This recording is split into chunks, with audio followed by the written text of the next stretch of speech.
Ողջույն իմ սիրելի հետևորդներ,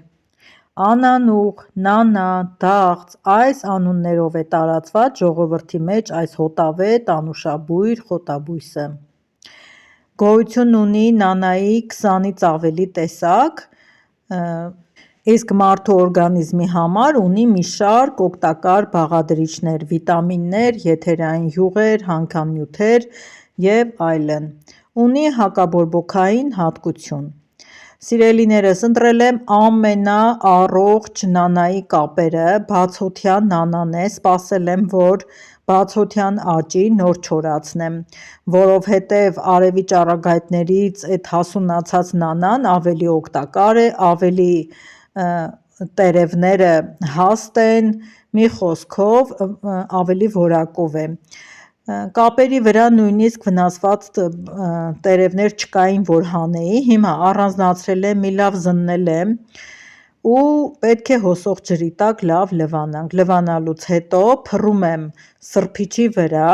փաթաթում եմ և թողնում եմ ամբողջությամբ ամեն տերևի վրայից ջուրը լավ քամվի, որպեսզի չորացնելուց տերևի վրա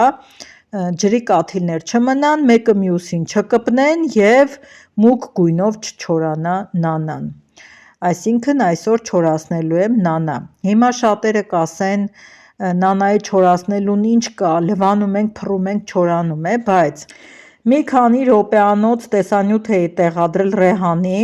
մի կին մտել էր և տեսանյութի ներքևում գրել էր Ռեհանի չորացնելու մեջ ինչ կա, որ ես մի ժամա բացատրում ես, բայց պետք է ասեմ բավականին շատ դիտում ուներ և այո, նույնիսկ չորացնելն էլ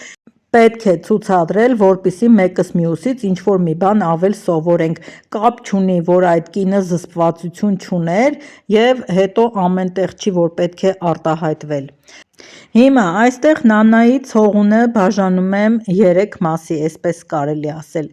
Վերևի փնջով տերևը պահում եմ թեյերի համար, չորացնում եմ, ցողունը պահում եմ ձուկը եփելու համար, իսկ վերևի փնջից ներքև տերևները, սրանք առանձնացնում եմ աղցանի մեջ փշրելու համար։ Հիմա չորանալուց հետո ես այն բավականին մանր փոշիան նման զանգված եմ պատրաստելու և շատ փոքր տուփով պահեմ, իսկ թեյի համար հենց այսպես եմ պահելու։ Սիրելիներս, պարտադիր պետք է փռենք հով-տեղ, ես տան մեջ սենյակում սեղանի վրա եմ փռել, թող տան օդով չորանա, երբ կզգամ արդեն չոր է, կտեղավորեմ պատշգամբ կտանեմ, այնտեղ կչորացնեմ։ Հիմա տեսեք, այստեղ այս ցողունները, ուրեմն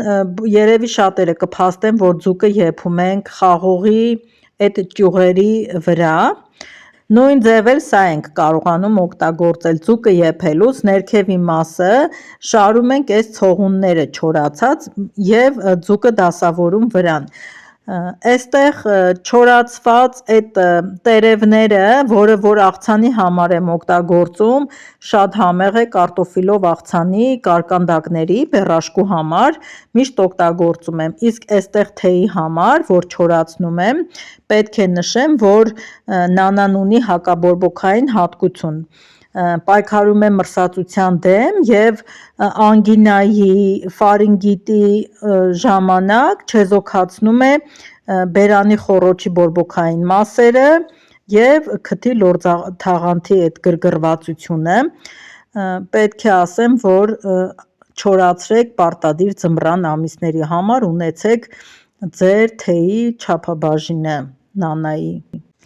Այստեղ արդեն երկրորդ օրն է, որ չորացել է,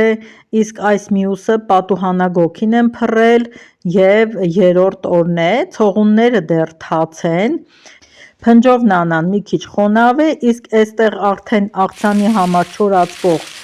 տերևները ամբողջությամբ չորացած են, կարող եք ձայնը լսել։ Այսօրվա համար այսքանն էի նախատեսել, շնորհակալ եմ, որ դիտում եք, իմ ալիքում էիք, բոլորիդ ուրախ օր եմ մաղթում, կհանդիպենք հաջորդ տեսանյութում։